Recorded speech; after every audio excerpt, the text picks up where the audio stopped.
ဒီကနေ့သာသနာတော်နှစ်2565ခုကောဇာနှစ်1383ခုဝါကောင်လာပြီးကျော်12ရက်2021ခု6လပိုင်း3ရက်တောက်ကြနေ့ညချမ်းခါကာလမှာစကိုင်းတိုင်းဒေသကြီးစကိုင်းမြို့ရွှေမဝံရက်ကွက်တစ္ဆာရွှေစီကျောင်းတိုက်အတွင်းမှာဘုံဘုံတို့မင်္ဂလာတုတ်တံကိုအကျဲချဲ့ပြီးတော့38ပြမင်္ဂလာတရားဒေသနာဆိုပြီးတော့ဟောလာတာဒီကနေ့မင်္ဂလာတရားတော့အပိုင်း21ပေါ့နော်ကာရဝောဇနိဝါတောဇတန္တုဋ္ဌိဇကတိညုတာကာလေနဓမ္မတဝနံဧတံမင်္ဂလာမုဒ္ဓမံဒီကထာရောက်သွားပြီနော်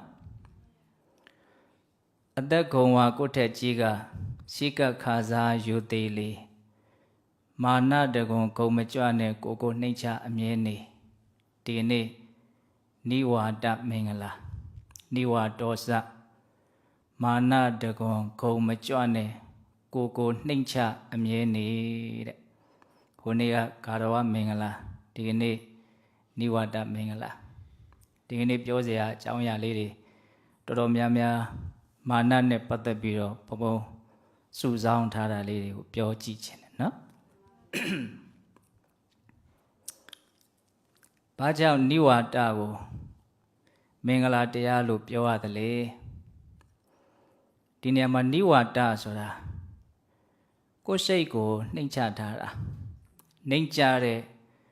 စိတ်နှိမ့်ချတဲ့စိတ်ဆိုတာယုံညံ့တဲ့သဘောကိုပြောတာမဟုတ်ဘူးထောင်လားတက်ကြွတဲ့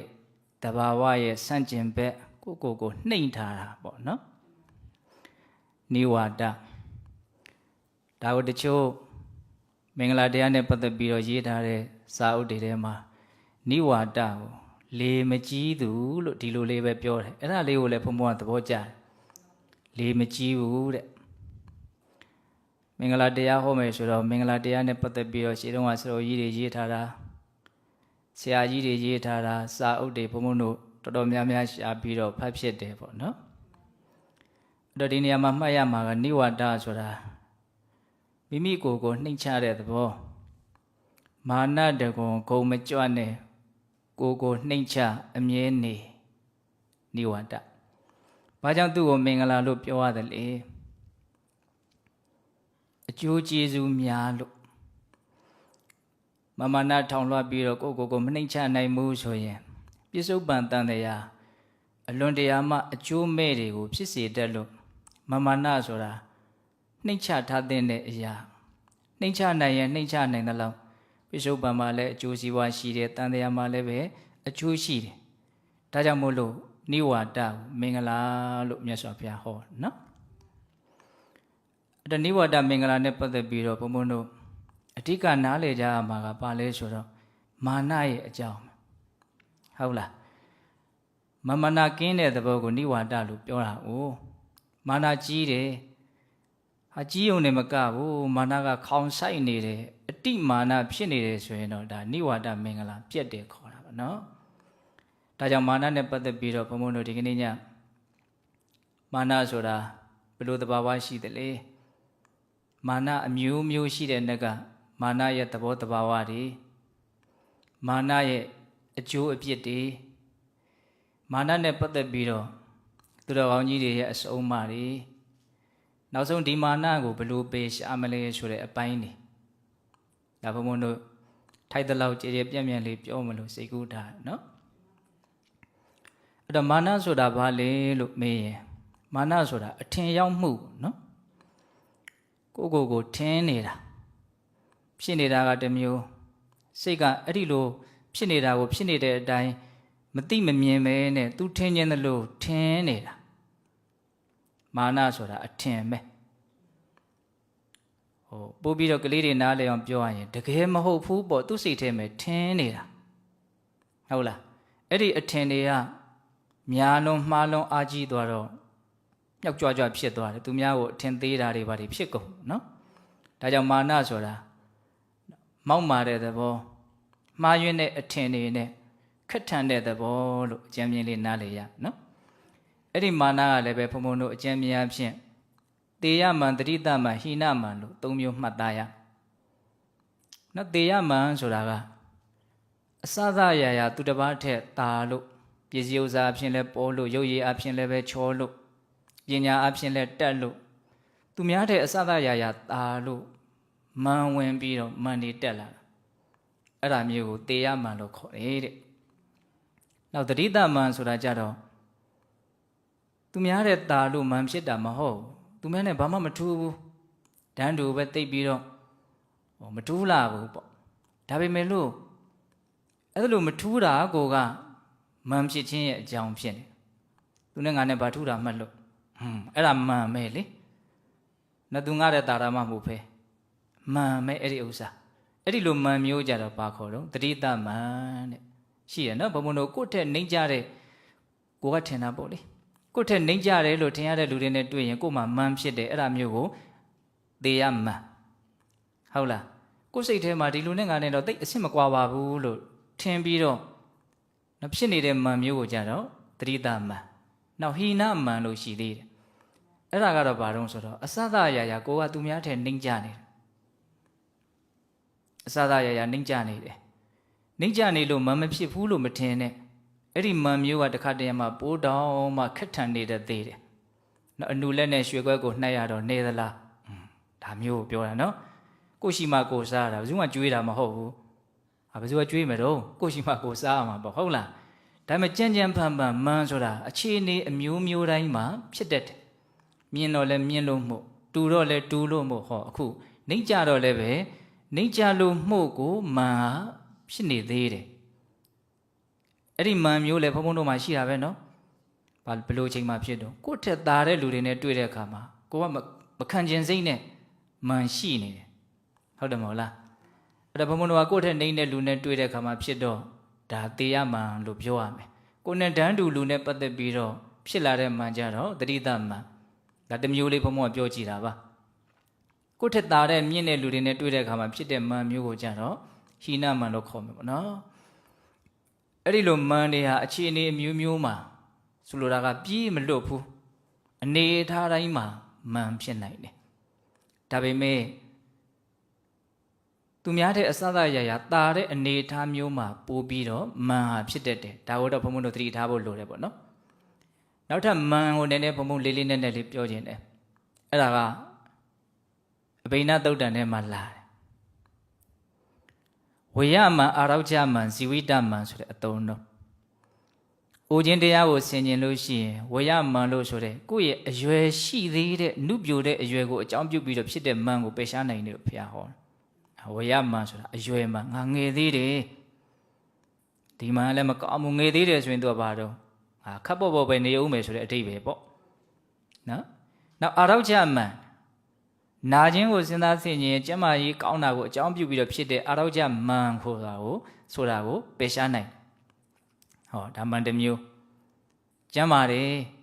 ဒါကလည်းမန်ဖြစ်နေတယ်ဟုတ်လားနောက်ဇီဝိတမန်တဲ့တည်ခြင်းတရားကိုစဉ်းစားဆင်ခြင်ရင်ရှင်သန်ခြင်းကိုအကြောင်းပြုပြီးတော့ဖြစ်နေတဲ့မန်ဇီဝိတမန်ကိုဖယ်ရှားနိုင်တယ်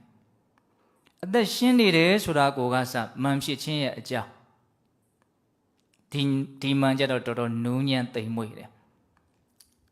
ငါတည်မြန်းတည်လိမ့်မလားလို့တွေးရတဲ့အနေအထားမျိုးကိုရောက်မှဒီမန်ရဲ့အကြောင်းကိုစဉ်းစားမိကြမယ်လို့ထင်ပါတယ်တေကောင်ပေါင်းလည်းဖြစ်ပြီးကိုငါတော့ဒီတောင်ကမကြော်တော့ဘူးဆိုတဲ့အနေအထားမျိုးကိုရောက်သွားမယ်ဆိုရင်ရှင်သန်ခြင်းကိုအကြောင်းပြုပြီးဖြစ်တဲ့မန်ကအများကြီးကျသွားမယ်နော်ဒါကြောင့်ဝေယမန်အာရောကြမန်ဇီဝိတမန်မန်6မျိုးတောင်ရှိပြီပြောတာနော်တေယမန်တတိတမန်ဟိနမန်နောက်ထပ်မန်တွေအများကြီးရှိသေးတယ်ဒါကဘလို့ခွဲမလို့ဆိုတော့မန်ဖြစ်ပေါ်ခြင်းရဲ့မာနဖြစ်ပေါ်ခြင်းရဲ့အကြောင်းတရားကိုကြည့်ပြီးတော့မန်ကိုခွဲကြည့်ပစ္စည်းတွေပေါ်တော့ပစ္စည်းမန်ပေါ့ပညာတတ်တော့ပညာမန်ပေါ့ရုပ်လာတော့ရုပ်မန်ပေါ့ဟောအမျိုးမျိုးအကြောင်းကြောင့်ဘုံဘုံတို့ရဲ့စိတ်ထဲမှာမာနဆိုတာရှိနေတယ်မာနဆိုတာဘာလဲဆိုတာ ਨੇ ပတ်သက်ပြီးတော့ဒါဘုံဘုံပြောပြတာအဲ့ဒါဘုံဘုံတို့စဉ်းစားရမှာကဘုံဘုံတို့တန်တမှာဖြစ်ပေါ်နေတဲ့မာနတွေဟာဘာလို့ဖြစ်နေတာတော့အနှစ်ချုပ်ပြီးတော့ပြောမယ်ဆိုရင်ရှိလို့မှန်ဖြစ်တယ်တိလို့မှန်ဖြစ်တယ် ဒါဘုံဘုံကတွေးမိတာလေးကိုပြောတာပါပစ္စည်းဥစ္စာတွေရှိတယ်ဆွေမျိုးမျိုးတွေရှိတယ်ဟာကိုတန်ဖိုးရှိတယ်လို့ထင်တဲ့အရာတွေကိုမှရှိနေတယ်ဆိုရင်အဲ့ဒါမှန်ကဖြစ်လာပြီတခါလောကီပညာတွေနဲ့ဟိုအကြောင်းဒီအကြောင်းတွေကိုသိတယ်ဟိုဟာဒီဟာတွေကိုသိတယ်ဘယ်လိုလုပ်ရမလဲနားလေတယ်အဲ့လိုအသိတွေအမြင်တွေများလာရင်လည်းဘာဖြစ်တော့မှန်ကဖြစ်တယ်ဟုတ်လားဒါကြောင့်ပစ္စည်းတွေပေါ်ရင်လက်လာပါတွေပေါ်ရင်အယုဒိပြုမှုတွေရှိလာရင်နာမည်ကြီးမှုတွေရှိလာရင်လောကီပညာတွေတက်လာရင်အတိုင်းဝိုင်းတွေများလာရင်ကြော်ကြားလာရင်ဒါဟာမှန်ဖြစ်ခြင်းရဲ့အကြောင်းတွေပဲဟုတ်လားအထူးသဖြင့်ပုထုဇဉ်လူသားတွေဟာဥစ္စာပစ္စည်းကိုတန်ဖိုးထားကြတာများတဲ့အတွက်ကြောင့်ဥစ္စာပစ္စည်းများလာပြီရှိလာပြီဆိုလို့ရှိရင်မှန်ဝင်ကြတယ်ပေါ့နော်ဟုတ်တယ်မဟုတ်လားဥစ္စာပစ္စည်းကလည်းပဲပုထုဇဉ်အမြင်နဲ့ကြည့်မယ်ဆိုရင်မှန်လည်းဝင်ခြင်းစရာတော့ကောင်းတာဟုတ်လားဘာဖြစ်လို့တော့သူရှိရင်ဘုံဘုံတို့ကအသက်ရှင်ဖို့အတွက်မပူပါဘူးလို့စိတ်ကအဲ့လိုတိတော့တာဟုတ်စားကျင်တာစားလို့ရတယ်နေကျင်လို့နေလို့ရရကောင်းကောင်းနေလို့ရတယ်ကောင်းကောင်းစားလို့ရတယ်မသေးယုံတင်တော့မကဘူးရှင်သန်ယုံတင်တော့မကဘူးကောင်းကောင်းရှင်လို့ရတယ်ကိုကြိုက်တာကိုသုံးဆောင်ခံစားလို့ရတယ်လူတွေကလည်းပဲအမလီငွေရှိလို့ရှင်ပါတော့အထင်ကြီးကြတယ်နေရထိုင်ရတာလောကကြီးမှာအလွန်အလွန်ကိုပဲအဆင်ပြေတယ်လို့ထင်ကြတယ်နော်ဒါကြောင့်အဲ့ဒီပိုက်ဆံဆိုတဲ့ငွေရှိလာပြီဥစ္စာရှိလာပြီဆိုရင်ပုထုဇဉ်လူသားတွေဟာမဖြစ်ကြတော့မန်တက်တယ်တဲ့ဒါမန်တက်เสียအကြောင်းကလည်းရှိနေတော့မန်တက်တာပေါ့အဲ့ဒါဘုံဘုံတို့နားလေရမှာကမန်တက်เสียအကြောင်းရှိတော့လည်းပဲမန်မတက်အောင်ငါနေမယ်ဆိုတဲ့စိတ်မျိုးပေါ့အကြောင်းကတော့ရှိနေပြီမကြိုးစားဘူးဆိုရင် automatic အဲ့ဒါမန်တက်ဘုံတို့ဇက်တော်လေးတစ်ပုဒ်ရှိတယ်ဟိုတတိယတယောက်ကအသက်ကြီးမှအိမ်အောင်ကြပတ်စံချမ်းသာ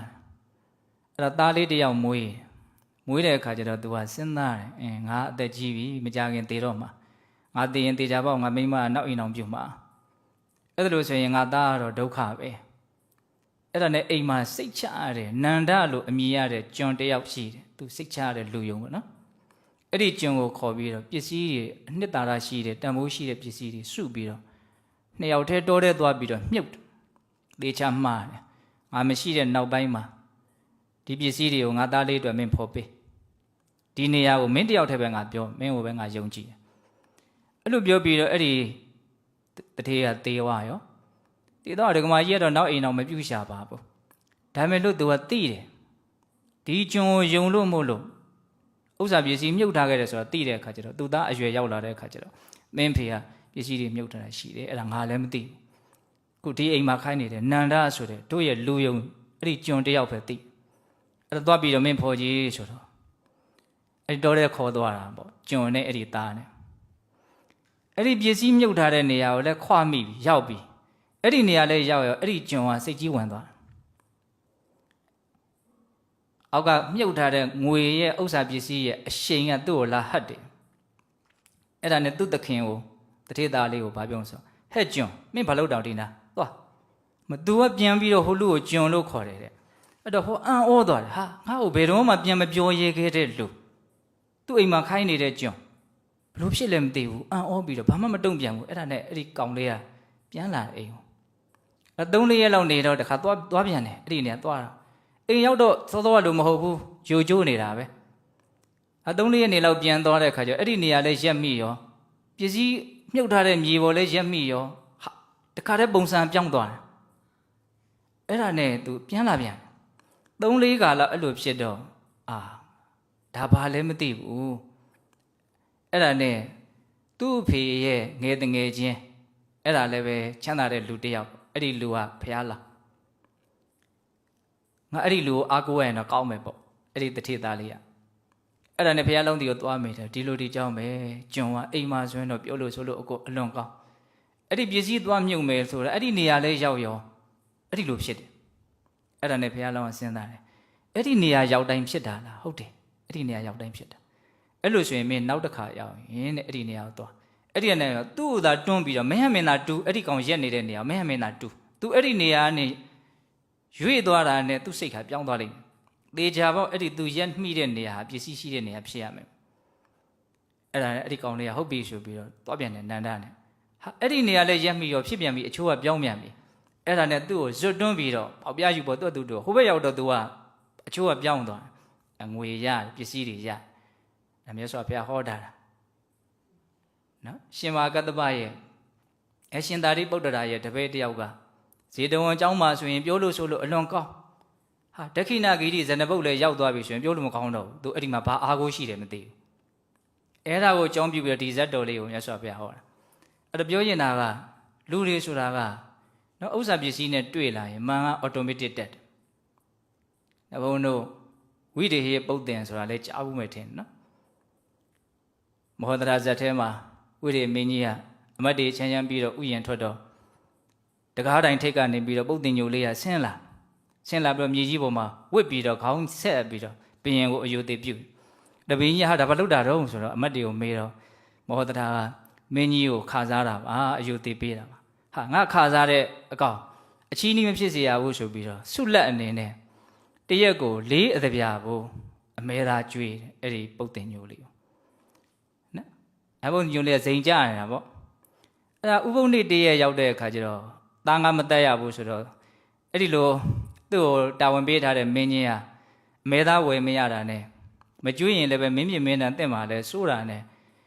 အဲ့ဒီအပြား၄ပြားငွေပြားလေး၄ပြားကိုအပေါက်ဖောက်ပြီးတော့ကျိုးနဲ့ချီပြီးတော့ပုတ်တင်ညိုလေးရဲ့လေပင်ကိုဆွဲပေးထားတယ်ကျိုးလေးနဲ့ဆွဲပေးထားတယ်အဲ့မင်းကြီးဥယျာဉ်ထွက်တဲ့အခါကျတော့ကိုတော်ကျော်ကအဲ့ဒီတကားတိုင်ပေါ်ကနေဆင်းမလာတော့တိုင်ထိတ်ကနေပဲခေါင်းလေးထောင်ပြီးတော့ဆက်ပြတယ်အဲ့တော့ဘုရင်ကြီးကဟာဘာဖြစ်လဲမသိဘူးတော့အခါတိုင်းငါလာလို့ရှိရင်အမြဲတမ်းဆင်းတယ်သူအဲ့လိုလေကျွေးနေရဆိုသူကအမြဲတမ်းဆင်းပြီးတော့လာဒီနေ့ဆင်းမလာတော့ခေါင်းလေးပဲမြင်ရအဲ့ဒါနဲ့ဘုရင်ကြီးကမဟောဒရာကိုမေးတာပေါ့ဒီကောင်ဘာလို့ဒီနေ့ဆင်းမလာတာတော့ပညာရှိတို့ရဲ့နော်အမြင်ဆိုတာဆူးရှာတေချာပေါက်ဒီနေ့ဥပုပ်နေဒီကောင်အမဲသားရဟမတူဘူးဒါကြောင့်မလို့သူ့အတွက်ရတဲ့ဒီအဖို့အခါကိုတေချာပေါက်သူ့လည်းပင်ဆွဲပေးထားပုံရတယ်သူ့ကိုပေးထားပုံရတယ်အဲ့ဒါနဲ့ဘုရားလောင်းကတက်ကြည့်စရာမလိုပဲနဲ့ဂါထာလေးရွတ်ပြီးတော့ပြောတာလေပင်မှာဖောက်ပြီးတော့ဆွဲထားဟန်တူတယ်ဒါကြောင့်အဲ့ဒီမင်းချင်းကိုခေါ်ပြီးတော့မေးဆိုတော့ခေါ်မေးတော့အဟုတ်လေပင်မှာဖောက်ပြီးတော့ဆွဲပေးထားတာအဲ့ဒါဘုရင်ကြီးကသဘောကျလွန်းလို့မောဒရာရဲ့ပညာဆိုကြည်သံတပ်ပညုတဉာဏ်ရှိတဲ့အတိုင်းပဲပေါ့နော်မမြင်ရဘဲနဲ့သိတယ်မကြားရဘဲနဲ့သိတယ်အဲ့ဒါနဲ့တကားပေါက်၄ပေါက်မှာရတဲ့အခွန်တွေကိုမောဒရာကိုရှုချတယ်ဆိုပြီးတော့ဒါမောဒရာဇတ်တော်ထဲမှာပါတာအဲ့တော့ဘုံဘုံတို့ပုထုဇဉ်တွေဆိုတာဥစ္စာပစ္စည်းနဲ့တွေ့လာလို့ရှိရင်မှန်ဆိုတာဘာဖြစ်တော့တက်လာတယ်ဟာသူများလာတက်တာငါတော့မတက်ဘူးလို့မထင်နဲ့နော်အစင်မပြေတဲ့အချိန်နဲ့အစင်ပြေတဲ့အချိန်စိတ်ကဒုက္ခမတူဘူးမဲအစင်မပြေရင်ညှိုးငယ်လို့ဒါလည်းမကောင်းဘူးအစင်ပြေပြီဆိုရင်ဘာဖြစ်တော့မလေးတက်ကြွလို့အစွန်းမရောက်ဖို့အရေးကြီးတာပေါ့နော်တည်ငြိမ်ဖို့အရေးကြီးတာပေါ့ဒါကြောင့်ကိုယ့်ရဲ့စိတ်ကိုနားလည်ဖို့လိုတယ်များသောအားဖြင့်ပုထုဇဉ်တို့ဆိုတာဥစ္စာပစ္စည်းနဲ့တွေ့ရင်ဘလို့ဖြစ်ကြတာများတော့နတ်ယူဘုံနဲ့မြောက်တော့ခြေထောက်ပြီးတော့ကရတယ်ဆိုလိုမျိုးနတ်ယူနတ်စိတ်နဲ့ယူနေတာဆိုတော့ဘုံတန်ကြားတာနဲ့ဘာဖြစ်တော့ကခြင်းနေအဲ့တော့ဘုံဘုံတို့ဘုံတန်တွေကတော့ကြားရမှာပဲဒီစိတ်ထဲမှာနတ်ယူလေးရရှိတယ်ဆိုတာနားလည်ထားဖို့ဟုတ်လားခြေထောက်ပြီးတော့ကမိလို့ရှိရင်အဲ့ဒါသူများမြင်ရေတရားဖြစ်မယ်နော်ဒါမှန်နဲ့ပတ်သက်ပြီးတော့ပြောပြတယ်ဟုတ်လားအဲ့တော့အဲ့ဒီမာနမှာဘာအပြစ်တွေရှိလို့မြတ်စွာဘုရားမာနကိုနှိမ်ချဖို့ချိန်ပါများစွာဟောရတယ်လေဟုတ်လားဘုံတို့ပရာဘာဝသုတ်တန်ထဲမှာဒါမာနရဲ့အပြစ်တွေကိုပြောမဲ့အနေအထားရောက်လာပြီနော်ပရာဘာဝသုတ်တန်မှာဗာပြောထားတယ်ဆိုတော့ဇာတိထတောဒနထတောဂေါတထတောသယောနရောတညာတိန်အတိမင်ကြီးတိတံပရဘာဝတော်မူခံလောကမှာချို့လူတွေဟာဒီအမျိုးမြတ်တာကိုအကြောင်းပြုပြီးတော့နော်စီစဉ်ဥစ္စာပစ္စည်းဥစ္စာတွေပေါ်များတာကိုအကြောင်းပြုပြီးတော့အလွန်တရာမှမမနာခက်တယ်နောက်ဆုံးကိုယ့်ရဲ့ဆွေတွေမျိုးတွေကိုယ့်ပေါ်မှာကျေးဇူးရှိတဲ့ဆွေမျိုးတွေရဲ့အပေါ်မှာတောင်မှမထင်မဲ့မြင်ပြုတယ်အဲ့လိုမမာနနဲ့မထင်မဲ့မြင်ပြုတတ်တဲ့ပုံကိုယ်တွေဟာဒါပျက်စီးခြင်းရဲ့အကြောင်းတရားကြီးကိုလုပ်နေတယ်တံပရဘာဝတော်မူခံပရဘာဝတုတ်ကလည်းဟောစရာကောင်းတယ်မင်္ဂလာတုတ်ကကြီးပွားချမ်းသာကြောင်းပရဘာဝတုတ်ကပျက်စီးကြောင်းဆုတ်ယုတ်ကြောင်းပျက်စီးကြောင်းများဟောစရာကောင်းသလားလို့မမေးနဲ့ဟောစရာကောင်းတယ်ပျက်စီးကြောင်းလည်းတိတော့ပါတော့ရှောင်းနိုင်တာပေါ့ကြီးပွားကြောင်းလည်းတိတော့ဆောင်းနိုင်တာပေါ့ဒါမင်္ဂလာတုတ်နဲ့ပရဘာဝတုတ်ကဆန့်ကျင်ဘက်ပဲဒါပေမဲ့ပရဘာဝတုတ်ကမင်္ဂလာတုတ်လောက်နာမည်မကြီးဘူးဖြစ်နေတယ် နော်ပျက်စီးကြောင်းတွေအဲ့ဒီထဲမှာဟောထားတာအံ့ဩစရာကောင်းတယ်မြတ်စွာဘုရားတပ္ပညုတညာနော်ဒါကြောင့်မာနဆိုတာပျက်စီးခြင်းရဲ့အကြောင်းတရားတဲ့ဒီဘဝမှာမာနကြီးရင်လူတွေကမုန်းတယ်ကိုယ့်ရဲ့အကျိုးကိုနော်အကျိုးရှိတာကိုဆောင်ရွက်ပေးဖို့နေနေသားသားအကျိုးမဲ့ကိုမလုပ်ရင်ကံကောင်းမယ်ဟုတ်လားဒါကြောင့်မာနကိုဘာလို့မလုပ်နှိမ့်ချရမယ်ပေါ့နောက်တန်တရားနဲ့ခြီးပြီးတော့ပြောမယ်ဆိုရင်မာနကြီးတဲ့ပုံကိုယ်တွေဟာအမျိုးရုပ်တက်တယ်လို့ဒါလူတိုင်းကြားဘူးနော်သူ့ဘာလူလင်ကိုဟောတဲ့သုလကမ္မဝိပင်ကတုတ်တယ်လူချင်းတူပါလဲနဲ့တချို့နော်အမျိုးမြတ်တယ်တချို့အမျိုးရုပ်တယ်တနည်းအားဖြင့်မျက်နှာငယ်ရတဲ့အတိုင်းဝိုင်းမှာလူဖြစ်တယ်မျက်နှာကြီးရတဲ့အတိုင်းဝိုင်းမှာလူဖြစ်တယ်တူမလားမတူစတဲ့ကိုကစကွဲပြားခြားနားသွားတယ်အဲ့ဒါဘယ်သူလက်ချက်လဲလို့မေးရင်မာနာကြီးခြင်းမကြီးခြင်းရဲ့လက်ချက်ပဲဟောတချို့လူချင်းတူတယ်ဥစ္စာရှိတဲ့အတိုင်းဝိုင်းမှာလူဖြစ်တယ်တချို့ဥစ္စာမဲ့တဲ့အတိုင်းဝိုင်းမှာလူဖြစ်တယ်စတဲ့ကိုကတူလားမတူဒါဘယ်သူကဝေဖန်တာတော့နှမျိုးဝင်တိုတဲ့စိတ်ရှိခြင်းမရှိခြင်းဒါနာကောင်းမှုပြုခြင်းမပြုခြင်းကဝေဖန်ပြစ်လိုက်တယ်တချို့လူဖြစ်တယ်ပညာအလွန်ကြီးတယ်သိလွယ်တယ်မြင်လွယ်တယ်နားလည်လွယ်တယ်တချို့အလွန်ထုံတယ်ထိုင်းတယ်အားတယ်ဒါဘယ်သူကဝေဖန်လိုက်တာတော့ဘဝသူများမေးမြန်းခဲ့တယ်စုံစမ်းခဲ့တယ်ဆိုတဲ့နော်မေးမြန်းစုံစမ်းခြင်းသင်ယူခြင်းရှိခြင်းမရှိခြင်းကဝေဖန်ပြစ်လိုက်တာပေါ့နော်ကံတရားတွေဆိုအဲ့ဒါကိုပြောတာဟုတ်လားဒါကြောင့်မြတ်စွာဘုရားလက်ထက်ကသုတ်ပိယမထေရဆိုတာရှိတယ်ဒွန်စန္ဒာမျိုးနော်တုတ်တန်ဆောင်မှာသွားပြီးတော့လူဖြစ်တယ်အလွန်နှိမ့်ကြတယ်ပေါ့နော်အိန္ဒိယမှာအဲ့ဒီလိုအနေအထားမျိုးသွားဖြစ်တယ်ဆိုပိုးတောင်ဆိုးတယ်ဒါပေမဲ့နောက်ဆုံးတော့သောပါကမထေရဟောတဲ့တရားကိုနာပြီးတော့ယဟန္တာဖြစ်တယ်ယဟန္တာဖြစ်မဲ့ပုဂ္ဂိုလ်ဟာဘယ်နဲ့ကြောင့်အဲ့လိုယုံညံ့တဲ့အမျိုးမှာသွားဖြစ်ရတော့ဆိုတော့သူကကတ္တပမြတ်စွာဘုရားလက်ထက်ကအလွန်ချမ်းသာတဲ့တထေသားတစ်ယောက်ဉာဏ်လည်းထက်တယ်အဲ့ဒါနောက်တော့ယဟန်ပြုပြီးတော့စာပေကျမ်းကန်တင်တော့လဲလွတ်လွတ်နဲ့တက်တယ်အဲ့လိုအဖက်ဖက်ကအထက်တန်းရောက်နေတဲ့အခါကျတော့တစ်ဖက်ကဘာဖြစ်လာတော့ဆိုတော့စောစောပြောတယ်မန်ဝင်လာတယ်မန်ဝင်လာတဲ့အခါကျတော့ကိုယ့်ထက်တော်တဲ့လူတွေကိုယ့်ထက်သိတဲ့လူတွေသူတော်ကောင်းတွေရဲ့အပေါ်မှာတောင်မှသူကခက်တန်တဲ့စိတ်နဲ့အပေါ်စီးကနေပြီးတော့မောက်မောက်မာမာနှိမ့်ချပြီးတော့ပြောခဲ့ဆိုခဲ့တဲ့ကံတရားတွေရှိခဲ့လို့ဒီဘဝမှာအဲ့လိုမျိုးလမ်းဖြစ်တာတဲ့ဟုတ်လားဒါကြောင့်မာနရဲ့အပြစ်ကိုအတူချုပ်ပြီးတော့ဘုံဘုံတို့နားလည်ခြင်းနဲ့ဆိုရင်ပြစ္ဆုတ်ပံမှာလည်းပဲပျက်စီးကြောင်းတန်တရားမှာလည်းပဲအမျိုးယုတ်ကြောင်းဖြစ်တယ်လို့အနှစ်ချုပ်အဲ့လိုမှတ်ရမယ်နော်ဒါကြောင့်မလို့ဘုံဘုံတို့ရွှေကျင်စတော်ဘုရားကြီးပေးတဲ့ဩဝါဒလေးဘုံဘုံတို့အလွန်ကြိုက်တယ်ပေါ့စတော်ကြီးကပြောလဲပြောတတ်တယ်လို့စိတ်ထဲမှာအံ့ဩမိတယ်ပေါ့ဘုံဘုံတို့စိတ်ထဲမှာစောစောကပြောခဲ့ပြီဘလို့အကြောင်းပဲဖြစ်ဖြစ်မာနဟာဖြစ်တတ်တယ်ဘာလေးပဲရှိရှိဘလို့အခြေအနေမျိုးပဲဖြစ်ဖြစ်မာဟာဖြစ်တတ်တယ်ဆိုကြပါစို့အကြအမြင်တွေများရင်လည်းအကြအမြင်များလို့မို့မာဖြစ်တယ်လောကီပညာတတ်ရင်လည်းပညာတတ်လို့မို့မာဖြစ်တယ်ဥစ္စာပစ္စည်းပေါ်ရင်လည်းပေါ်လို့မို့မာဖြစ်တယ်အဲ့ဒါတွေမရှိဘူးမပေါ်ဘူးဆိုရင်လည်းမာကတော့ဖြစ်နေတာပဲဒါပေမဲ့ရေဘူးရအားဖြင့်တော့ပေါ်ပြီးရှိပြီးဖြစ်ပြီးဟဲ့ဆိုရင်မာဖြစ်ဖို့အလားအလာပို့ပြီးတော့များတယ်ပေါ့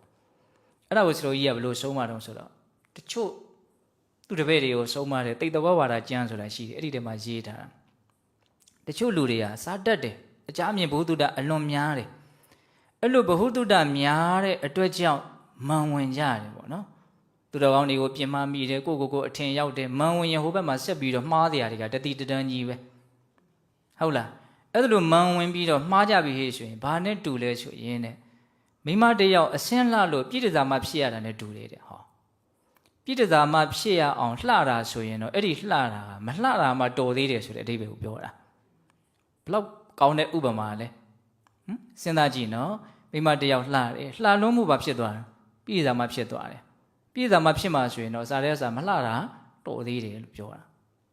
ဒါတုတ္တနဲ့ပတ်သက်ပြီးဆိုတော့ရဲ့အဲ့လိုဥပမာပေးတယ်ဟောတချို့ပညာတတ်တယ်အတိကြီးတယ်ဒါပေမဲ့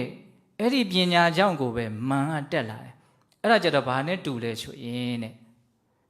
လူတယောက်အတ္တတို့မြင်ကြီးရတယ်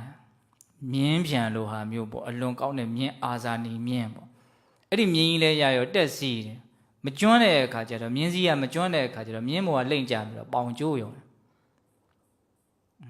ပေါင်ကျိုးမှမြင့်ရင်တော့ဒီမြင်းကမရတာတော်သေးတယ်ပေါ့မန်တက်ရမှမြင့်ရင်တော့ဒီပညာမတတ်တာတော်သေးတယ်လို့ပြောတာဂိုင်ဘယ်လောက်ကောင်းတော့မန်တက်မဲ့တက်တဲ့မန်တက်ဖို့အတွက်တက်ရတဲ့ပညာဆိုရင်မတတ်တာတော်သေးတယ်ဆိုလိုတာက ပညာတက်ရတာနဲ့မကာမိမန်ဖြစ်ရတာကိုယ်ပိုးပြီးတော့နာတယ်ထိကြိုက်တယ်လို့ပြောတာသဘောပေါက်ရဲ့လားနောက်ဘုန်းဘုန်းတို့တက်ကာရတဲ့ကိုမအစွမ်းအစရှိလို့ပူဇော်ကြတယ်လေးစားကြတယ်ဘုန်းကြီးလောကဆိုရင်ကြီးညိုကြတယ်နာမည်ကြီးတယ်အစရှိတဲ့ဖြင့်ပေါ့နော်အဲ့လိုဖြစ်လာပြီဆိုရင်အဲ့လိုဖြစ်လို့မို့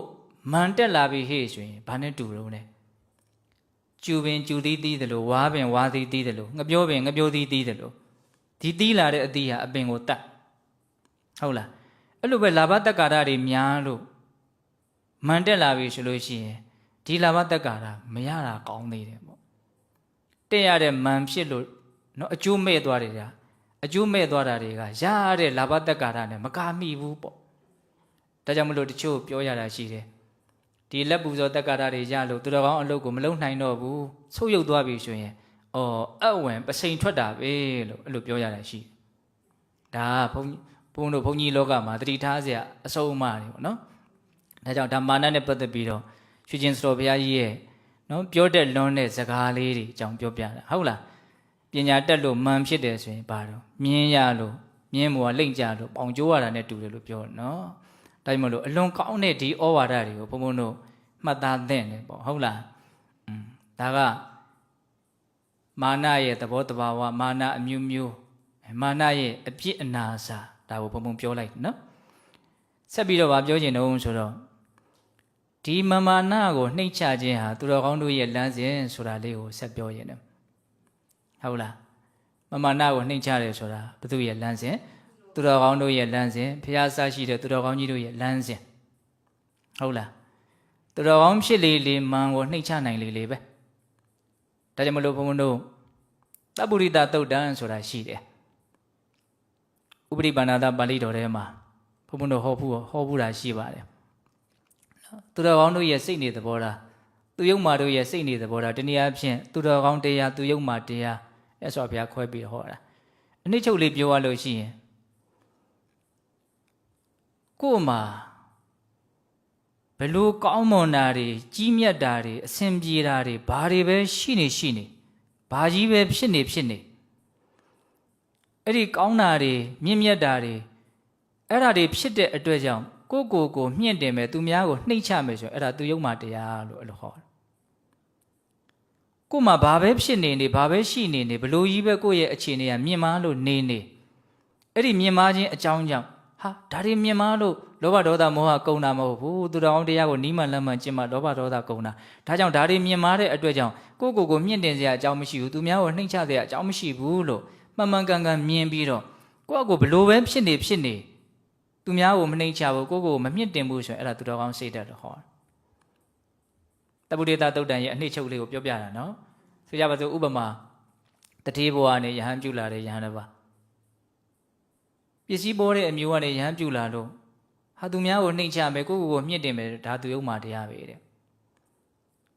သူတော်ကောင်းတရားဆိုတာဘယ်လိုတော့ပစ္စည်းပေါ်လို့လောဘဒေါသမောဟကုန်တာမဟုတ်ဘူးမှန်မှန်ကန်ကန်ကျင့်သုံးနိုင်မှလောဘဒေါသမောဟကုန်နေတာဒါကြောင့်ပစ္စည်းပေါ်ခြင်းကြောင့်ကိုနှိမ့်ချစရာကိုမြင့်တင်စရာအကြောင်းမရှိဘူးသူများကိုနှိမ့်ချစရာအကြောင်းမရှိဘူးလို့နားလည်ပြီးတော့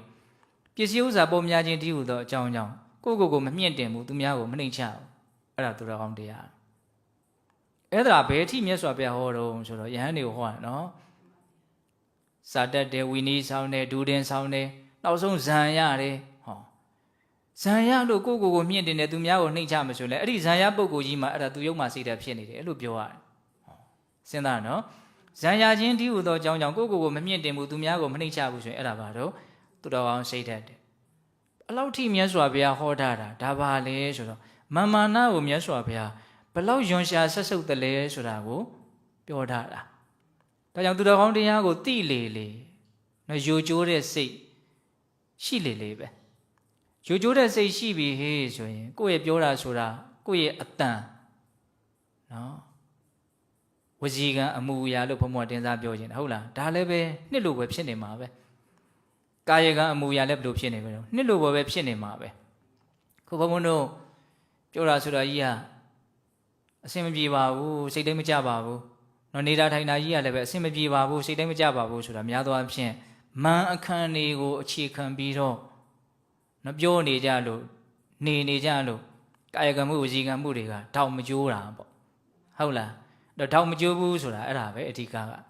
ဟုတ်လားဒါကြောင့်သူတော်ကောင်းစိတ်ဓာတ်မှာအခြေခံပါတော့ကိုမမြင့်တင်ဖို့သူများကိုမနှိမ့်ချဖို့ဆိုတဲ့မမနာကင်းဖို့ဟာအလွန်အရေးပါတယ်လို့ဒါကိုနားလည်ရမယ်ဒါကြောင့်ဘုရားပြည့်ရင်ဉာဏ်ပညာကြီးဆုံးလို့ဘုရားဘာသာဝင်တိုင်းသိထားတယ်ရှင်သာရိပုတ္တရာမမနာနှိမ့်ချတဲ့နေရာမှာစံပြရတယ်ပေါ့နော်ဘုန်းဘုန်းတို့ဒီမင်္ဂလာနဲ့ပတ်သက်ပြီးတော့ရေးထားတဲ့စာအုပ်တွေထဲမှာဒီရှင်သာရိပုတ္တရာရဲ့အကြောင်းကိုရေးကြတာကြီးပဲတွေ့ရတယ်တခါမဲ့အရှင်မြတ်ကြီးကသင်္ကန်းကင်တာအောက်ကမညီဘူးဖြစ်နေတယ်အစွန်းလေးထွက်နေတောင်တန်းလေးလိုဖြစ်နေတယ်အဲ့ဒါကိုရင်ပေါ့ဆာလေးကလာပြီးတော့ပြောတယ်အရှင်ဘုရားသင်္ကန်းကြီးကလည်းမညီပါဘူးပေါ့အဲ့ဒါနဲ့တနေရာမှာသွားပြီးတော့ညီလေးသွားဝတ်တယ်တဲ့ရှင်သာရိပုတ္တရာကအဲ့လိုသွားဝတ်ပြီးတော့အဲ့ဒီကိုရင်လေးရှိတဲ့နေရာလာပြီးတော့ကိုရင်လေးညီပြီလားကြည့်ပါအောင်လို့ပြောတယ်ကဲဘလောက်မျက်နှိုးစရာကောင်းတော့ဟုတ်လားဒါရှင်သာရိပုတ္တရာရဲ့နိဝါဒဂုံပေါ့အများကြီးပဲပြောရင်သူဟာမကုန်နိုင်ဘူးပြီးတော့ရှင်ရာဟုလာရဲ့နိဝါဒဂုံကိုလည်းရေးကြတာပဲများတယ်ရှင်ရာဟုလာဆိုရင်မှန်ကြီးမယ်ဆိုရင်ကြီးစရာကောင်းမြတ်စွာဘုရားရဲ့သားတော်ဟုတ်လားလူဖြစ်နေမယ်ဆိုရင်စัจ java ရင်းဖြစ်နိုင်တဲ့ဘုံကံရှိတဲ့ပုဂ္ဂိုလ်ရုပ်ရည်မှလည်းပြောစရာမရှိပတ်ဝန်းကျင်အတိုင်းဝိုင်းဘာမှပြောစရာမလိုလောက်ပြည့်စုံတဲ့ပုဂ္ဂိုလ်ဒါပေမဲ့မှန်အလွန်နှိမ့်ချတယ်တဲ့တချို့ကဆိုလို့ရှိရင်သူ့ကိုစမ်းတောင်စမ်းကြတယ်တဲ့အလွန်မှန်နှိမ့်ချတာဟုတ်ရလားဆိုတာသိအောင်စမ်းတာတဲ့ကြောက်စရာကြီးတရှင်ရဟုလာဒီလန်းသွားပဲဆိုသူလာခင်ကစပြီးတော့တမျက်စေးတို့အမိုက်တောင်းတို့ပြစ်ထားတယ်အဲ့ဒါသူအိမ်နာရောက်လာပြီဆိုဟေးဒီအမိုက်တောင်းတို့တမျက်စေးကဘယ်သူပြစ်ထားလဲမသိဘူးသို့တော့ရာဟုလာဖြတ်သွားတာမြင်လိုက်တာပဲဟောမကြားနိုးနာလေးပြောတာပေါ့နော်အဲ့ဒါကို तू ကဟာတပြည့်တော့ပြစ်မထားပါဘူးလို့မဖြေရှင်းဘူးတဲ့အဲ့ဒီဥစ္စာကိုထက်ကောက်တောင်းနေရသွားထားတယ်တမျက်စေးနေရသွားထားတတ်တာပဲဘာမှတော့ပြောမသွားဘူးတဲ့ကဲဒါမာနကိုနှိမ့်ချထားတာနော်အဲ့ဒါ तू ယန္တာမဖြစ်သေးဘူးအဲ့ဒီအချိန်မှာယန္တာဖြစ်လို့မာနမရှိလို့နှိမ့်ချနေတာမဟုတ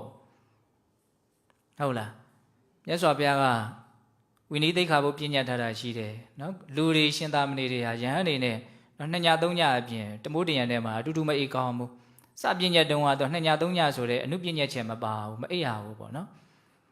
အဲ့ဒါလည်းပညာပြီးတော့ရှင်ရာဟုလာနဲ့ဘယ်သူမှသွားယဟန်နေနဲ့အတူတူကတကြောင်ထဲမှာအိပ်မရတော့ကျောင်းကအိပ်ဆရာနေရမရှိဘူးအဲ့ဒါဘာလို့တုံးဆိုရှင်ရာဟုလာမြတ်စွာဘုရားရဲ့ဝိသကုရိအိမ်သာပေါ့နော်အဲ့ဒီအိမ်သာထဲဝင်အိပ်နေတယ်တဲ့မနဲ့လင်းလို့မြတ်စွာဘုရားအိမ်သာတက်မလို့ကုရိတက်မလို့လာတော့မှချောင်းဟန်းတော့ထဲထဲချောင်းဟဲ့ဘယ်သူတုံးဆိုတော့တပြည့်တော်ပါဘုရားဘာဖြစ်လို့တော့ကိုရင်နေနဲ့ဦးစင်းနေနဲ့အတူတူမအိပ်ရဘူးဆိုတဲ့သိက္ခာပုတ်ကြောင့်မလို့အိပ်ဆရာနေရမရှိလို့ဒီပေါ်တက်အိပ်တာပါတကယ်ဆိုလို့ရှိရင်သူ့ရဲ့ဥပိ္ပဇေဆရာတွေနော်သူ့ရဲ့နော်ကမောဝါစာဘယ်လိုတော့သူ့ကိုခေါင်းရိပ်ပေးတဲ့ဆရာတွေနေသီးဆရာတွေရှိတယ်အဲ့ဒါတွေကတကယ်တမ်းကရှင်အာနန္ဒာတို့ရှင်သာရိပုတ္တရာတို့တကယ်ပုဂ္ဂိုလ်ကြီးတွေသူသွားပြီးတော့အပူကတ်မယ်ဆိုကတ်လို့ရတာပဲဘာမှမပြောဘူးဖြစ်တယ်လို့လေးပဲနေလိုက်တာပေါ့ဒါပါတော့လို့မင်းမာနကင်းတဲ့သဘောလို့နားလေရမယ်ဟုတ်လားဒါကြောင့်မာနကိုနှိမ့်ချတယ်ဆိုတာဘုရားဆရှိတဲ့သူတော်ကောင်းကြီးတွေရဲ့လမ်းစဉ်လို့ဒီလိုမျိုးနားလေရနော်အဲ့ဒါလို့ဆိုရင်ဘုန်းဘုန်းတို့ဗာဆက်ပြောမလို့ဒီမာနကိုဘုန်းဘုန်းတို့ဘလို့နှိမ့်မလဲဒီတက်နေတဲ့မန်ကိုဘလို့ချိုးမလဲသူများသာမန်နေရှိတာပါငါတော့မန်မရှိပါဘူးလို့မြင်မထင်နေနဲ့နော်အဲ့ဒါဆိုရင်အစာရဲကောစာလွဲတော့မှာဟုတ်လားပြောခဲ့ပြီပဲနော်အခြေအနေမျိုးတိုင်းမှာမန်ဆိုတာရှိနိုင်တယ်ကြည့်ဘုံဘုံတို့ကကိုကသူများတဲ့အမြဲတာနေတာမဟုတ်ဒါတိတာကျင်တဲ့လူတွေတော့ကိုကတာရင်တာနေတာအဲ့လိုသူတို့တဲ့တာတဲ့အနေထားလေးနဲ့ကိုကတွေ့ရင်အဲ့ဒါဘာဖြစ်မှာတော့တေးရမှန်ဖြစ်မယ်နော်လူတိုင်းအတွက်တော့တာနေတာမဟုတ်ဒါတိကိုဘေးကလူလေးအတွက်တို့ထက်ကိုကတာနေတဲ့အခါမျိုးမှာဘာဖြစ်နိုင်တော့တေးရမှန်ဖြစ်နိုင်ကိုထက်တာတဲ့လူနဲ့တွေ့တော့ဘာဖြစ်နိုင်တော့ဖြီးနာမှန်ဖြစ်နိုင်တယ်ကိုနဲ့ဗိမသာလိမ္မသာတွေနဲ့တွေ့တော့ဘာဖြစ်နိုင်တော့သတိသားမှန်ဖြစ်နိုင်တယ်နော်အဲ့တော့ဘုံဘုံတို့ကအမြဲတမ်းသူများတဲ့တာတဲ့နေရာမှာကြီးရက်တည်နေတာလည်းမဟုတ်ဘူးဒန်းတူနေရာမှာရက်တည်နေတာလည်းမဟုတ်ဘူးအောက်ကျတဲ့နေရာမှာရက်တည်နေတာလည်းမဟုတ်ဘူးကိုဘေးကလူရဲ့အပေါ်မှာပဲမူတည်ပြီးတော့ဒီကိုရဲ့လောကီအဆင့်တွေကသတ်မှတ်လို့ရတဲ့အနေအထားမျိုးဖြစ်နေတာပြောရင်ဒါကိုရဲ့နှိမ့်တာမြင့်တာကိုတယောက်တည်းနေလို့ရှိရင်ကိုကနှိမ့်သလားမြင့်သလားဘာမှကိုပြောလို့မရအောင်ကိုဘေးကလူနဲ့ရှင်လိုက်မှကိုရဲ့နှိမ့်ချင်းမြင့်ချင်းဒန်းတူချင်းဆိုတာဖြစ်လာအဲ့ဒါပေါ်မှာအခြေခံပြီးတော့မာလည်းအမျိုးမျိုးဖြစ်မှာဟုတ်လားဒါကြောင့်မာနကိုဘယ်လိုနှိမ့်မလဲဆိုတဲ့ဥစ္စာကိုစိတ်ဝင်စားသင့်တယ်ပေါ့နော်အဲ့ဒါဘုံဘုံဒီမှာမှတ်ထားတာလေးပထမအဆင့်ဝေယမအရောကြမဇီဝိတမဘ ဘုံဘုံပြောရတယ်နော်အရွယ်မှန်ရဲ့ကျမ်းမာရေးမှန်ရဲ့ရှင်သန်မှုမှန်ရဲ့ငယ်သေးတော့လည်းငယ်သေးလို့မို့မှန်ရှိတယ်မနာသေးတော့လည်းမနာသေးလို့မို့မှန်ရှိတယ်ဟောမသေးသေးတော့လည်းပဲမသေးသေးလို့မို့ကိုမှန်ရှိနေတယ်အဲ့ဒီမှန်သုံးမျိုးကိုဘုံဘုံတို့ဘယ်လိုနှိမ်မလဲအဲ့ဒါအဘိဓါသုတ်တံမှာမြတ်စွာဘုရားနှီးပေးထားပြီးသားနော်အိုနာသေးကွယ်ကံတဲ့အတွက်အမြင်နေတိုင်းရှုဘုံဘုံတို့မကြဟောနေတယ်အလွန်ကောင်းတဲ့တရားဟုတ်လားအဲ့ဒါအိုနာသေးဆိုတဲ့တဘာဝတရားသုံးမျိုးကိုစဉ်းစားဆင်ခြင်နဲ့ဉာဏ်ပညာနဲ့အဲ့ဒီမှန်သုံးမျိုးကိုဘုံဘုံတို့နှိမ်ရမယ်ပေါ့နော်။အိုခြင်းကိုဖမှန်စဉ်းစားရင်ဝေယမှန်ကိုဖယ်ရှားနိုင်တယ်သို့မဟုတ်နေပါစေနိုင်တယ်။နာခြင်းကိုဖမှန်စဉ်းစားရင်နာတတ်တဲ့ခန္ဓာကိုယ်ကြီးနာမှာပဲရှောင်လို့မရဘူးလို့နာခြင်းကိုစဉ်းစားရင်ပါပယ်မလို့အဲ့တော့ကြမှန်မာခြင်းကိုအကြောင်းပြုပြီးတော့ဖြစ်တဲ့မှန်ကိုပယ်နိုင်တယ်သို့မဟုတ်နေပါစေနိုင်တေခြင်းကိုဖမှန်စဉ်းစားဆင်ခြင်မယ်ဆိုရင်တော့ဇီဝိတမှန်လို့ဆိုတဲ့အလွန်နူးညံ့သိမ်မွေ့တဲ့အသက်ရှင်တို့ကိုဖြစ်နေတဲ့မှန်ကိုဖယ်ရှားနိုင်တယ်သို့မဟုတ်နေပါစေနိုင်တယ်ဟုတ်လားဒါမှန်ဖယ်ရှားဖို့အတွက်နီလန်းလေးတွေကိုပြောတာပေါ့နော်ကျန်တဲ့မှန်တွေဘုံဘုံတို့တေယမှန်တရိတမဟိနမှန်ပစ္စည်းမှဥစ္စာမှန်ဘာမှန်မှန်ရင်တဲ့မှန်လာတဲ့မြတ်မှန်ဟုတ်လားအဲ့ဒီမှန်အားလုံးကိုတော့ဘာနဲ့ဘုံဘုံတို့နော်ဖယ်ရှားနိုင်မှာတော့အနေစာဆိုတဲ့မတည်မြဲမှုကိုစဉ်းစားဆင်ခြင်တဲ့နော်ဉာဏ်ပညာဖြင့်မှန်အားလုံးကိုဖယ်ရှားနိုင်တယ်ဒါတော့တလုံးနဲ့အနှစ်ချုပ်ပြောလိုက်တာဟုတ်လားရှင်မေဂိယကိုမြတ်စွာဘုရားဟောတာရှိတယ်လေအနေစာတင်ညာဘာဝေတ္တဘာအတ္တမိမာနသမုဂ္ဂါဒါယဟုတ်လားအတ္တမိမာနသမုဂ္ဂါဒါယဒီမာနကိုပယ်နှုတ်ပစ်ဖို့အလို့ငါနော်အနေစာတင်ညာဘာဝေတ္တဘာဖြစ်လာတဲ့အရာတိုင်းဟာတည်မြဲနေတာမဟုတ်ဘူးဆိုတဲ့အနေစာကိုအမှတ်ရတဲ့တင်ညာကိုကျင့်ဖန်များစွာပွားရမယ်တဲ့ဘာလေးပဲဖြစ်လာဖြစ်ပြီးရှိတော့တာမဟုတ်ဘူးတကယ်ကဘုံဘုံတို့မှာရှိတဲ့ပစ္စည်းဥစ္စာတွေဘုံဘုံတို့မှာဖြစ်နေတဲ့အခြေအနေတွေအဲ့ဒါတွေအကုန်လုံးကဒီဘဝဖြစ်နေတာလေးကိုပူပူပြီးတော့ကောင်းမွန်တဲ့ဖြစ်ချင်းလေးဖြစ်အောင်ပဲမုန်းမှန်နေတဲ့သဘောလေးတွေပဲတကယ်တမ်းကဟောပြောချင်တာကဒီယုံ nant ဖြစ်ချင်းရဲ့တန်ဖိုးကိုမြင်မယ်ဆိုရင်ဘေးကဥစ္စာပစ္စည်းတို့ပညာတို့တတ်ထားတာတွေအဲ့ဒါတွေရဲ့တန်ဖိုးကိုလည်းတခါတည်းမြင်ပြီးသားဖြစ်သွားမယ်ဒီဘဝဆိုတဲ့ဖြစ်ချင်းရဲ့တန်ဖိုးမဲ့ပုံကိုမြင်ရင်ဘဝကိုမှီပြီးတော့ဖြစ်နေတဲ့မန်တက်ချင်းရဲ့အကြောင်းတရားတွေရဲ့တန်ဖိုးမဲ့ပုံကိုတခါတည်းသိသွားမယ်သဘောပေါက်လားမသိဘူးဘုံဘုံပြောတာဒါကြောင့်ဒီဝိပဿနာအလုပ်ကလိုရင်းအလွန်ရောက်တဲ့အလုပ်လို့နားလည်ရမယ်နော်ဘာပဲဖြစ်ချင်းတရားဟာတောက်လျှောက်ပြီးလိုက်နေတယ်လို့သိရအဲ့လိုသိလို့ရှိရင်ဘုံဘုံတို့မြင်ရတာတွေကလည်းတိတ်ပြီးတော့တန်ဖိုးရှိလာတယ်လို့မဆိုနိုင်ဘူးကြားတာတွေကလည်းတိတ်တန်ဖိုးရှိလာတယ်လို့မဆိုနိုင်ဘူးစားတာတွေကလည်းတိတ်တန်ဖိုးရှိလာတယ်လို့မဆိုနိုင်ဘူးအဲ့လိုဆိုရင်ကောင်းကောင်းမြင်ဖို့ကောင်းကောင်းကြားဖို့ကောင်းကောင်းစားဖို့အတွက်အကြောင်းထောက်ပံ့ပေးနေတဲ့ဥစ္စာပစ္စည်းတွေကလည်းပဲတန်ဖိုးရှိလာတယ်လို့မဆိုနိုင်ဘူးသူကလည်းဒီပစ္စည်းမဲ့အနေဆာအတွက်ပဲဖြစ်ပေါ်နေတဲ့အကြောင်းတရားတွေပဲလေတကယ်တမ်းကသဘောပေါက်လားဘုံဘုံပြောတာကိုသူ့ရဲ့မူရင်းဖြစ်ချင်းတရားကြီးကမှတန်ဖိုးမရှိဘူးဆိုရင်အဲ့ဒီဖြစ်ချင်းတရားကိုမွမ်းမံနေတဲ့အရာတွေရောတန်ဖိုးရှိအောင်မလားမရှိတော့ဟုတ်လားဒါကြောင့်ကိုယ်ခန္ဓာရဲ့ဘယ်ဖြစ်ချင်းတရားမျိုးကိုမဆိုတတိဥစည်းပြီးတော့နော်ပြောင်းလဲနေတဲ့ပျက်စီးနေတဲ့နော်ပျောက်လိုက်နေတဲ့သဘောလေးကိုမြင်အောင်ကြည့်ရမယ်နော်အဲ့ဒါကိုဘာခေါ်တော့အနေဆတင်ညာအဲ့ဒီအနေဆတင်ညာကိုပွားလို့ရှိရင်အတ္တမိမာနသမုဂ္ဂတာယမာနကိုပယ်နှုတ်နိုင်အဲ့တော့မြတ်စွာဘုရားဘယ်လိုလေးရှင်းပြတော့ဆိုတော့နေဆတင်ကြီးနောမေဂိယအနတ္တတင်ညာတန်ထာတိအနတ္တတင်ကြီးအတ္တမိမာနသမုဂ္ဂတံပပုနာတိဒိဋ္ဌိဝဓမေနိဗ္ဗာန်မေဂိယကိုဟောတာဒီစကားလေးကမေဂိယယံကိုဟောတာจิตမေဂိယတဲ့အနေဆတင်ကြီးနောတဲ့မတည်မြဲမှုကိုအမှတ်ရတဲ့အနေဆတင်ညာဟာတဲ့ပွားများမယ်ဆိုလို့ရှိရင်အနတ္တတင်ညာတန်ထာတိတန်ဖိုးမရှိဘူးအနှစ်သာရမရှိဘူးပုဂ္ဂိုလ်တ attva သဘောမဟုတ်ဘူးနော်တဘာဝတရားတက်တက်တည်တန်ဖိုးမဲ့တဲ့အနတ္တသဘောကိုနားလေတဲ့ပညာကိုတည်သွားတယ်အနတ္တတင်ညာတန်ထာတိနော်အိဋ္ဌကိုပွားရင်အနတ္တကိုနားလေမယ်လို့ပြောတာအနတ္တတင်ကြီးအတ္တမိမာနသမုဂ္ဂတာတန်ဖိုးမရှိဘူးဆိုတာကိုသိပြီးဟေ့ဆိုတာ ਨੇ တန်ဖိုးရှိတယ်ထင်လို့ဖြစ်နေတဲ့မန်တွေကတခါတည်းပျောက်သွားတယ်ဆိုတဲ့သဘော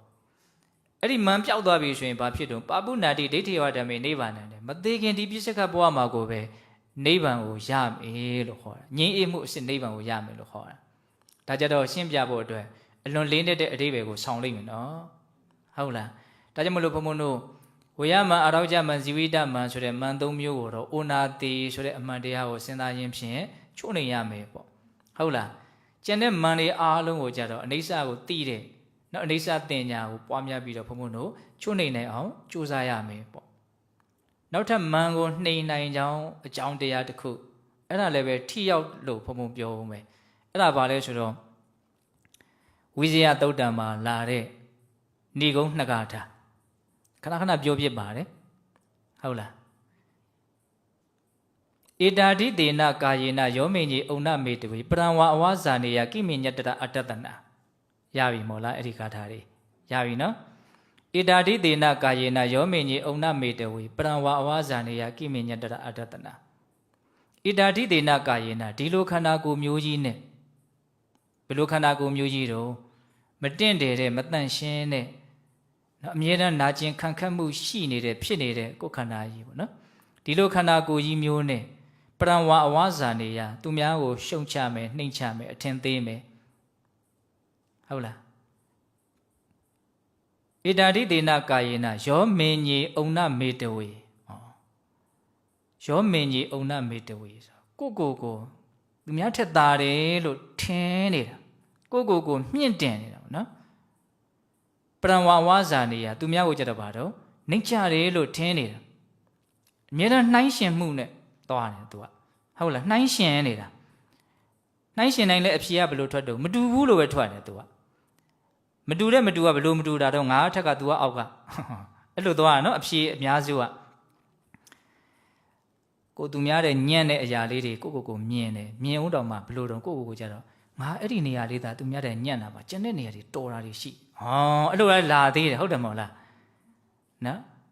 တဖုံးပြောရင်တာပါတော့ဒီလိုခန္ဓာကိုယ်ကြီးမျိုးနဲ့သူများကိုနှိမ့်ချမယ်ကိုမြင့်တင်မယ်တနည်းအားဖြင့်သူများနဲ့ကိုယ်နဲ့ကိုရှင်းပြီးတော့မတူဘူးလို့ထင်နေမယ်ပေါ့ဟုတ်လားအဲ့ဒါလိုနှိမ့်ချနေတာမြင့်တင်နေတာတွေကဘာလဲဆိုရင်ကိမေညတတအတ္တတနာဒီခန္ဓာကိုယ်ရဲ့အကြောင်းကိုအမှန်မမြင်ခြင်းရလွယ်လို့တခြားအကြောင်းရှိဘူးတဲ့ပြောချင်တာကဒီခန္ဓာကိုယ်ရဲ့အကြောင်းကိုတကယ်မသိလို့ကိုအထင်ရောက်နေကြတာသူများကိုအထင်သိနေကြတာလို့ပြောချင်တာအဲ့တော့ဒီခန္ဓာကိုယ်ကဘယ်လိုခန္ဓာကိုယ်တော့သူ့ရဲ့အထက်ကခန္ဓာဂါထာကဒီခန္ဓာကိုယ်ရဲ့အကြောင်းကိုအနှိမ့်ချုပ်ပြောထားတာပဲလေအဲ့ဒီဝိဇ္ဇသုတ်တံရဲ့အနှိမ့်ချုပ်ကအဲ့ဒီနှစ်ဂါထာလို့ဘုံဘုံကပြောချင်တာနော်ဒွိပါရကောယံအတုစီဒုက္ခံတော့ပရိဟာရတိနာနာကုဏပပရိပူရဝိတ္တဝံတော့တတော်တဲ့ဒါခန္ဓာကိုယ်ရဲ့သဘာဝအနှိမ့်ချုပ်ပဲဒွိပါရကောယံအတုစီခြေနှစ်ချောင်းရှိတဲ့အခြေနှစ်ချောင်းရှိတဲ့ဒီကိုနောက်ဘုံတို့ခန္ဓာကိုယ်ကဒီခြေတော်လေးနှစ်ချောင်းနဲ့ထောက်ထားတာခွာလေးပေါ့နော်ဟုတ်လားခြေနှစ်ချောင်းရှိတဲ့ဒီကိုကဘာတော့အတုရှိမစင်ကြယ်ဘူးတဲ့မျက်နာလေးထိမိအောင်တောင်ချွေးတွေနဲ့လို့မစင်ကြယ်ဘူးလို့ဖြစ်သွားတယ်ခြေနှစ်ချောင်းရှိတဲ့ဒီခန္ဓာကိုယ်ကမစင်ကြယ်ဘူးဒွိပါဒကောယံအတုရှိဒုက္ခံတော့ပရိဟာရတိဒုက္ခံတော့အနတ်မကောင်းဘူးတဲ့ဘယ်နာလေးတို့နန်းကြီးကောင်းတဲ့အနတ်မထွက်ဘူးနော်ပရိဟာရတိအဲ့ဒါကြောင့်မို့လို့မစင်ကြယ်တဲ့အတွက်ကြောင့်အနတ်မကောင်းတဲ့အတွက်ကြောင့်ဘုံဘုံတို့တွေကအမြဲတမ်းဒါကိုဘာလို့ပြင်နေရတယ်ဒီတိုင်းကြီးပြစ်ထားရင်ပိုဆိုးသွားမှဆိုးလို့မျက်နှာသေးရတယ်အဝတ်အစားဝတ်ပေးရတယ်ဖိလိမ်ပေးရတယ်လှုပ်ပေးရတယ်ဟုတ်လားနော်ဒွိပါဒကောယံအတုစီဒုက္ခံတော့ပရိဟာရတိဘယ်လိုပဲအဲ့လိုမတန့်ရှင်းလို့အနတ်မကောင်းလို့ဘုံဘုံတို့စူးစမ်းပြီးတော့ပြင်နေတော့လည်းပဲဒုက္ခံတော့ပရိဟာရတိနာနာကုဏပပရိပူတော့ဝိတ္တဝံတော့တတော်တဲ့ဒီမတန့်ရှင်းတဲ့မစင်ကြယ်တာတွေနဲ့ပြည်မြဲတော့အမြဲတမ်းယိုစီးနေတယ်တဲ့လို့ကိုမရဘူးလို့ပြောတာဟုတ်လားဒါပတ်စံရှိလို့လည်းပတ်စံနဲ့ကာကွယ်လို့ရတာမဟုတ်ဘူးရလဲအခိုက်အတန့်ပဲသူကတားလို့ရတဲ့အရာမဟုတ်တဲ့ဥစ္စာဟုတ်လားခန္ဓာကိုယ်ရဲ့သဘာဝကိုမြတ်စွာဘုရားပုံအောင်ပြောတာနော်ခြေတစ်ချောင်းရှိတဲ့ဒီကိုဟာမတန့်ရှင်းဘူးအနတ်မကောင်းဘူးဒါကြောင့်မို့လို့အရှင်းပြအောင်ဘုန်းဘုန်းတို့ကအမြဲတမ်းကြိုးစားရတယ်အဲ့လိုကြိုးစားညားတော့လည်းပဲမကောင်းတာတွေနဲ့ပြည်မြဲပြီးတော့ယိုစီးကြတယ်ပြီးပြီးတော့ပြင်မဲ့ထွက်မလာတာမဟုတ်ဘူးနော်အထဲထဲမှာလည်းဘာတွေနဲ့ပြည်နေတော့မကောင်းတာနဲ့ပြည်တယ်ထွက်လာတော့လည်းပဲမကောင်းတာတွေပဲထွက်လာတယ်ဒီကိုကြီးဆိုတာအဲ့ဒါကိုပြောတာဟုတ်လားဒီလိုခန္ဓာကိုယ်ကြီးမျိုးဖြင့်ကိုမြင့်တယ်ပဲသူများကိုနှိမ့်ချမယ်ဆိုရင်ဒါဒီခန္ဓာကိုယ်ရဲ့အကြောင်းကိုမသိခြင်းကလွယ်လို့တခြားအကြောင်းမရှိဘူးဆိုတာအဲ့ဒါကိုပြောတာဟုတ်လားအဲ့ဒါဘုံဘုံကဒီမင်္ဂလာတရားဟောတော့မင်္ဂလာနဲ့ပတ်သက်တဲ့စာအုပ်လေးတွေများဖတ်ဖြစ်တယ်ဆိုတော့စောစောပြောခဲ့တယ်လေအဲ့ဒါဆရာကြီးဥတော်စင်ရေးထားတယ်မင်္ဂလာနဲ့ပတ်သက်တဲ့စာအုပ်ထဲမှာပုံမြင်လေးတစ်ပုဒ်တွေ့ရတယ် တခါမှမကြောက်ဘူးပုံမြင်ကဘယ်လိုပြောရမှာတော့သူကအနှစ်သာရရှိတယ်ပေါ့နော်တခါလူတယောက်ကယတိကြီးတစ်ပါးတီကိုရောက်သွားတာဒါတိသူကနည်းနည်းမှန်ကြီးတဲ့လူဒါပေမဲ့သူ့ကိုယ်သူနှိမ့်ချခြင်းဟန်ဆောင်ပြီးတော့ယတိကြီးကျုပ်မဲ့အောက်ကျနှွန်းလို့ဆင်းရဲနှွန်းလို့ချမ်းသာအောင်ဘယ်လိုလုပ်ရမလို့ချမ်းသာအောင်လုပ်ပေးသမှာအောင်အဲ့တော့ယတိကြီးကဗာပြောဆိုအဲ့လိုဆိုရင်မင်းနဲ့အောက်ကျတဲ့အရာတစ်ခုငါ့တီကိုယူခဲ့ကွာလို့ပြောတယ်မင်းနဲ့အောက်ကျတဲ့အရာတစ်ခုဒါမှမဟုတ်မင်းနဲ့အောက်ကျတဲ့ထင်ရတဲ့လူတယောက်ခေါ်ခဲ့ပေါ့မင်းနဲ့အောက်ကျတဲ့အရာယူခဲ့လို့အဲ့တော့အဲ့ဒီလူကသွားရှာတယ်သူ့ထက်အောက်ကျတဲ့လူရှာတော့သူစွန့်ထားတဲ့မစင်တွေကိုတွေ့တယ်။အော်မစင်ကတော့တေချာပေါ့ငါ့ထက်အောက်ကျတဲ့အရာပဲဒါထက်အောက်ကျတာတော့မရှိဘူးတော့အဲ့ဒါနဲ့မစင်ယူပြီးတော့သူ့တီကိုသွားမယ်ဆိုတော့သွားတော့မစင်ကပြောတယ်တဲ့သူ့ကိုမင်းငါ့ကိုမကင်နဲ့လို့ပြောတယ်တဲ့ငါတစ်ချိန်လုံးကအနက်အရသာနဲ့ပြည်ခဲ့တယ်မုံတစ်ခုဖြစ်ခဲ့တာကွာလို့ပြောတယ်ကံမကောင်းအကြောင်းမလှလို့မင်းနဲ့ပေါင်းပြီးလို့ငါမှဒီလိုအခြေအနေမျိုးရောက်သွားတာပါတကယ်ဆိုလို့ရှိရင်ငါနဲ့တင်လို့လည်းရတယ်ငါအခုမင်းနဲ့ပေါင်းမိတာနဲ့ငါ့ကိုလူတွေကမြင်လို့ရှိရင်အော်ခြင်းတလို့အန်ခြင်းတလို့မကြည့်ခြင်းတလို့လောက်ကြတာအဲ့ဒါကိုပဲထပ်ပြီးတော့ငါမင်းနဲ့ထပ်ပေါင်းရအောင်မယ်ဆိုရင်ငါဘလောက်အောက်ကျသွားမလဲမသိဘူးလို့ပြောတယ်တဲ့ကဲဘုံမအဲ့ဒီပုံမြင်ဖတ်တော့အော်လူကလည်းမစင်လောက်တောင်မှအဆင်အတန်းမရှိပါလားဆိုတဲ့အတွေးမျိုးပေါ့နော်စဉ်းစားကြည့်လေစဉ်းစားကြည့်ပေါ့ကိုယ်နဲ့ပေါင်းမိလို့နော်အနတ်ရတာနဲ့ပြည့်စုံတဲ့မုံလေးကဘာဖြစ်သွားတာမစင်ဖြစ်သွားတာအဲ့တော့ဘုံမအဲ့ဒါကိုဖတ်ပြီးတော့ဘာလို့သွားပြီးတော့အမှတ်ရပြန်တော့ဆိုတော့ဘုံတို့မဟာဝိသုဒ္ဓံဆိုတော့ဘုရားကြီးရေးထားတဲ့ပရမတ္ထသရူပဘေဒနီဆိုတဲ့အောက်ကြီးရှိပြီးတော့အကြောင်းတွေကိုရေးထားတာပေါ့ဒါပေမဲ့လူသားမဏိဖတ်ရင်လည်းတချို့ဟာတွေနားလည်နိုင်ပါတယ်အဲ့ဒီမှာဒီယဟန်တွေကိုပစ္စည်းလေးပါးနဲ့ပတ်သက်ပြီးတော့စဉ်းစားဆင်ခြင်ဖို့ဤမျိုးစုံနဲ့စဉ်းစားရတယ်ဆိုကြမစို့စွန့်စားမယ်ဆိုရင်လည်းပဲလှဖို့ပါဖို့အားရှိဖို့ဝါဖို့ကြည်ကောင်းဖို့စတာမဟုတ်ပါဘူးအမတို့အမြဲဆိုနေဣတိစားပွဲအမေမေဆိုတာဟုတ်လားအဲ့ဒါတဘာဝကြအဲ့ဒါစဉ်းစားတာနော်စွမ်းဟုခုံပြီးဤပစ္စည်းကသူကြီးပါသာတည်နေပါမှုရွှန်ရွှာပဲမျိုးမဟုတ်နိုးလဲပုတ်သုံးညီအောင်ဤကိုကောင်နဲ့သုံးဆောင်တဲ့မှုအကြောင်းပြု၍ခုမကြမောသူသဘောသူလျင်စောပြက်ပြက်ကင်းစင်ကွယ်သည်ထွေပွေရာဖြစ်ကြတော့သည်တကားဒါကဘာတော့ရွန်စာဆွတ်ဆွတ်ဖွယ်ကိုဆင်ញင်တာစားရင်နဲ့လောဘဒေါသမဖြစ်အောင်လို့ဒါဆင်ញင်တဲ့နည်းအဲ့ဒီထဲမှာဆင်ញင်တဲ့နည်းတွေအများကြီးဓာတုဓာတ်အနေနဲ့စဉ်းစားဆင်ញင်တာရှိတယ်ပฏิကူလနော်ရွန်စာဆွတ်ဆွတ်ဖွယ်အနေနဲ့စဉ်းစားတဲ့နည်းတွေအများကြီးရှိတယ်အဲ့မှာဆရာကြီးရေးထားတာလေးတွေဒါဝိသုဒ္ဓိမက်ကိုအခြေခံပြီးတော့ရေးထားတာပေါ့နော်ဒီမစင်နဲ့ထိမိတဲ့အသုံးဆောင်တွေဟာအကုန်ပျက်စီးသွားတယ်အဲ့ဒီအခိုက်အတန့်ဟုတ်တယ်မဟုတ်လားဒီအဝတ်ကလေးမစင်တဲ့အထိဆိုသုံးမရတော့ဘူးသွားလျှော်ရင်လျှော်ပဲလေဟုတ်လားခန္ဓာကိုယ်နဲ့ထိမိတာနဲ့အသုံးဆောင်တွေဟာဆုပ်ပေသွားတော့တာပေါ့ဆိုလိုတာကအဲ့ဒါအောက်မှာဘာထပ်ပြီးတော့ရေးထားလို့ဆိုတော့အစိတ်တွေနဲ့ထိမိတဲ့ခါမှာမျက်ပင်လေးတွေကညှိုးသွားတယ်လို့ကိုယ်နဲ့ထိမိတာတွေကလည်းပဲအကုန်လုံးတန်ဖိုးမဲ့သွားတယ်ပေါ့အဝတ်စားဆိုရင်မဝတ်သေးခင်ကအဝတ်စားနဲ့ဝတ်ပြီးတဲ့အဝတ်စားတန်ဖိုးချင်းတူအောင်မလားကိုပြီးသားဝတ်ဆိုရင်တိတ်ပြီးတော့သူမှမွေးချင်တော့ဘူးပေါ့နော်ဒါကိုပြောတာဘင်ပုတ်စွန်းထသုံးမကြသို့ကာယနဲ့ဆက်ရရခပင်အတွင်းအပသုံးသမျှပင်ခဏချက်ချင်းယိုရင်းပြုံးတိပျက်စီးလေပါဤခန္ဓာသည်ပမာပင်စုအလားတည်းတဲ့ဆိုကြီးကလင်္ကာကြီးကလည်းအလွန်ကောင်းတယ်နော်ဘင်ပုတ်စွန်းထသုံးမကြသို့ကာယနဲ့ဆက်ရရခပင်အတွင်းအပသုံးသမျှပင်ခဏချက်ချင်းယိုရင်းပြုံးတိပျက်စီးလေပါဤခန္ဓာသည်ပမာပင်စုအလားတည်းစိတ်နှံစွန်းထိပင်ရှိတို့နွမ်းရည်တေရုပ်ကိုနဲ့ဆက်ကရခပင်အတွင်းအပသုံးသမျှပင်ခဏချက်ချင်းယိုရင်းပြုံးတိပျက်စီးလေပါဤခန္ဓာသည်ပမာစိတ်တုအလားတည်းခန္ဓာကိုယ်ကြီးကအစိတ်တုံးစိတ်ခဲကြီးနဲ့တူတယ်ပေါ့နော်ခန္ဓာကိုယ်ကြီးကဘင်တုံးဘင်ခဲနဲ့တူတယ်ပေါ့သူနဲ့ထိမိသမျှအကုန်တွေဟာတန်ဖိုးမဲ့ကုန်တယ်လို့ပြောတာတော့ဘာတော့မမာနကိုနှိမ်ချဖို့အတွက်ကိုယ်ခန္ဓာရဲ့အကြောင်းကိုကိုကောင်းကောင်းသိဖို့ဆိုတာကိုပြောတာသဘောပေါက်လားဘုံပြောတာကိုအဲ့လိုဆိုရင်ဘုံဘုံတို့ဒါမမာနကိုဘယ်လိုနှိမ်မလဲဆိုတဲ့အပိုင်းကလေးကိုဒါဒီလောက်လေးဘုံဘုံမှတ်ထားတယ်နောက်ဏိကုံးချုပ်ပါပြောခြင်းတော့ဆိုတော့မမာနထဲမှာရှိတဲ့မမာနဟောဒါလေးကိုဏိကုံးချုပ်ပြောခြင်းအဲ့ဒါကဘယ်သုတ်တံကိုအခြေခံပြီးတော့ပြောရင်တော့ဆိုတော့ဘေခုနိသုတ်တံဆိုပြီးတော့စတုကနေပတ်အင်္ဂုတ္ထိုထဲမှာမှတ်တမ်းတင်ထားတယ်အခါတစ်ပါးမှာဘေခုနိမတစ်ပါးကရှင်အာနန္ဒာကိုစိတ်ဝင်စားတာရှင်အာနန္ဒာကိုကြိုက်တာသူကအဲ့ဒါနဲ့ဘာလုပ်တုံးဆိုတော့သူ့တကားတယောက်ကိုရှင်သူနေမကောင်းလို့ရှင်အာနန္ဒာကိုသွားပြီးတော့ပင့်ပေးပါသူအသေးအတန်ဖြစ်နေလို့အဲ့ဒီတကားလည်းသွားပင့်တာအရှင်မြတ်ကလည်းအဟုတ်မှတ်ပြီးတော့လိုက်လာတာပေါ့ဒါပေမဲ့ဒီကြတဲ့အခါကျတော့သူကသင်္ကန်းခေါင်းပြီးခြုံပြီးတော့အိတ်နေတယ် ရိပ်မိတယ်ရှင်အနန္ဒာကရိပ်မိတဲ့အခါကျတော့အဲ့ဒီဘိက္ခုနီမကိုတရားဟောအဲ့ဒီတရားလေးကိုအနှစ်ချုပ်ပြောပြတယ်။ဘာပြောတော့ဆိုတော့နှမတဲ့အဲ့ဒီခေတ်ကနှမလို့ခေါ်တယ်နော်ဘဂိနိနှမနော်ကိုယ့်ရဲ့သူရင်သားရင်လို့မေတ္တာအစစ်အမှန်နဲ့ဒါခေါ်တာပေါ့။ဘာပြောတော့ဆိုတော့ဒီခန္ဓာကိုယ်ဟာအာဟာရကြောင့်ဖြစ်တာတဲ့အာဟာရကိုအမိပြုတ်ပြီးတော့ဒီခန္ဓာကိုယ်ဖြစ်ကြောင်းဖြစ်တဲ့အာဟာရကိုပယ်လို့ရတယ်ပယ်ရမယ်တဲ့မြတ်စွာဘုရားဟောတယ်ဒီခန္ဓာကိုယ်ဟာတဏှာလောဘကြောင့်ဖြစ်တာတဲ့ဒါပေမဲ့တဏှာလောဘကိုအမိပြုတ်ပြီးတော့အဲ့ဒီတဏှာလောဘခန္ဓာဖြစ်ကြောင်းတဏှာလောဘကိုပယ်ရမယ်တဲ့ဒီခန္ဓာကိုယ်ဟာမာနကြောင့်ဖြစ်တာတဲ့အဲ့ဒီမာနကိုပဲအမိပြုတ်ပြီးတော့ခန္ဓာဖြစ်ကြောင်းမာနကိုပယ်ရမယ်တဲ့ဒီခန္ဓာကိုယ်ဟာမေထုံကြောင့်ဖြစ်တယ်တဲ့ဒါပေမဲ့မေထုံကိုအကြောင်းပြုတ်ပြီးတော့မေထုံကိုပယ်လို့မရဘူးတဲ့မေထုံကိုကြတော့အကြောင်းရင်းကိုတတ်ရမယ်လို့ဘုရားဟောတယ်တဲ့၄ချက်အဲ့ဒါဘုံဘုံနည်းနည်းလေးနားလည်အောင်ပြောပြမယ်နော်ခန္ဓာကိုယ်ဆိုတာအာဟာရကြောင့်ဖြစ်တယ်ဆိုတာကဒီရုပ်အာဟာရကိုရည်ရွယ်တာမဟုတ်မနောသင်စေတနာအာဟာရဆိုတဲ့ဒီနာမ်ပိုင်းဆိုင်ရာအာဟာရတွေရှိသေးတယ်ဘဝတွေဆက်ပြီးတော့ဖြစ်နေအောင်အကြောင်းထောက်ပံ့ပေးတာဘုံဘုံတို့ကတာမန်ဆိုလို့ရှိရင်အာဟာရဆိုလို့ရှိရင်ဒီစားလို့တောက်လို့ဝါလို့ဖြစ်လာတဲ့အာဟာရလောက်ကိုပဲမြင်တာအမှန်ရုပ်အာဟာရတစ်ပါးနာမ်အာဟာရ၃ပါးတောင်ရှိတယ်ဟုတ်လားအဲ့တော့ဒီရုပ်အာဟာရကိုမှီဝဲပြီးတော့စားရရှိတာကိုစားပြီးတော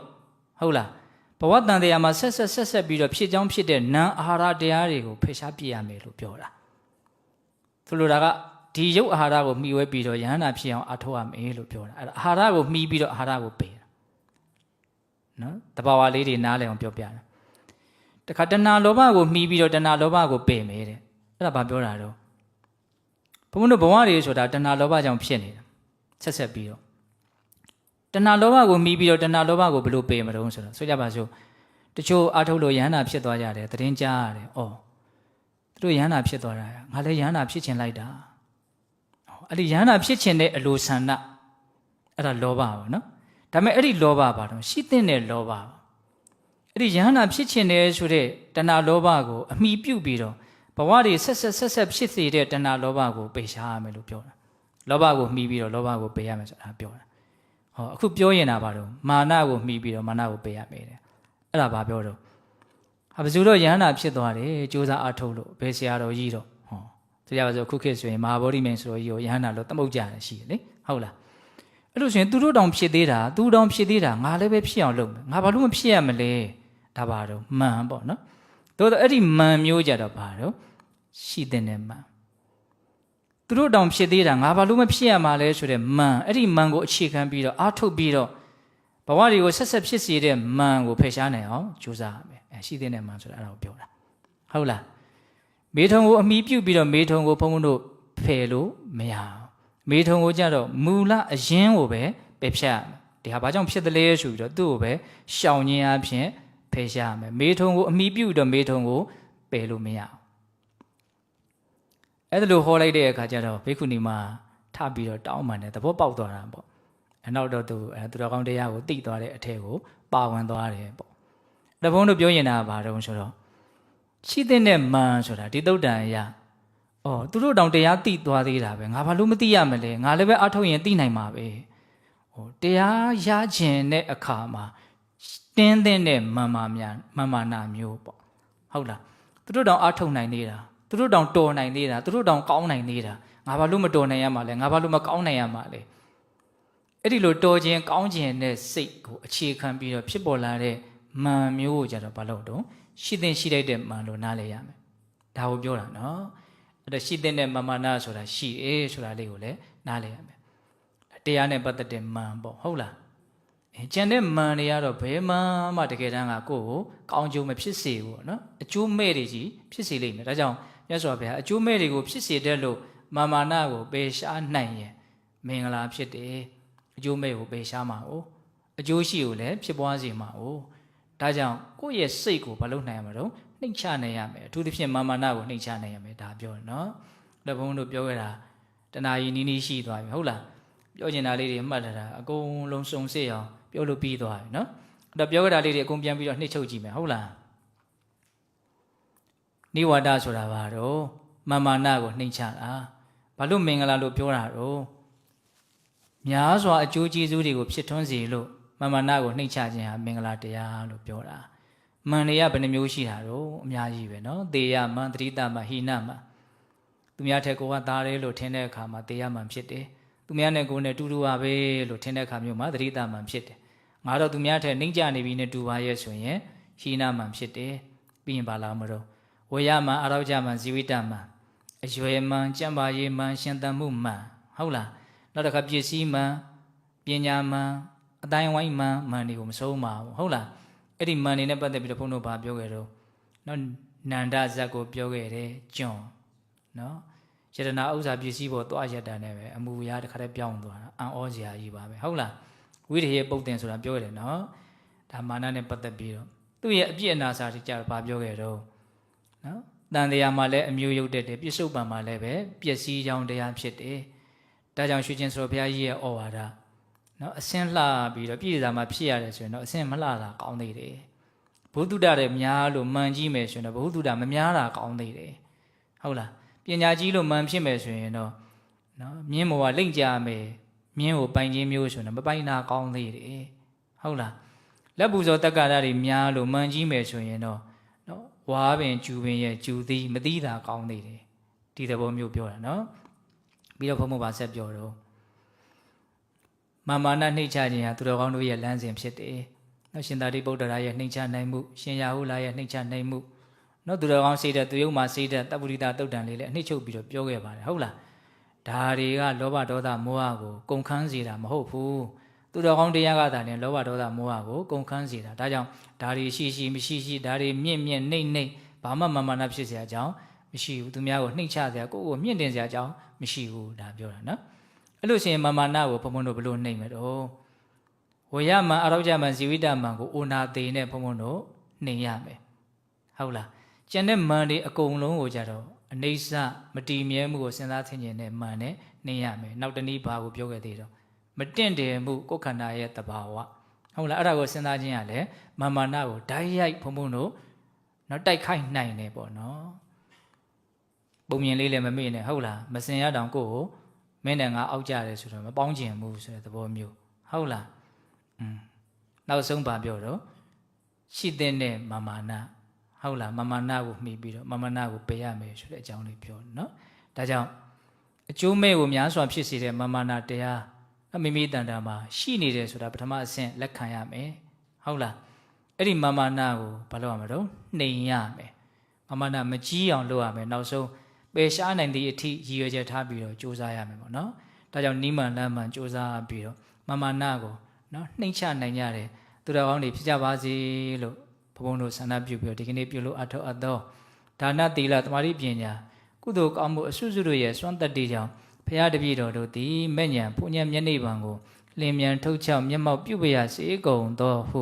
ပတ္တနာအောင်စုပြုကြကုန်ရာတည်း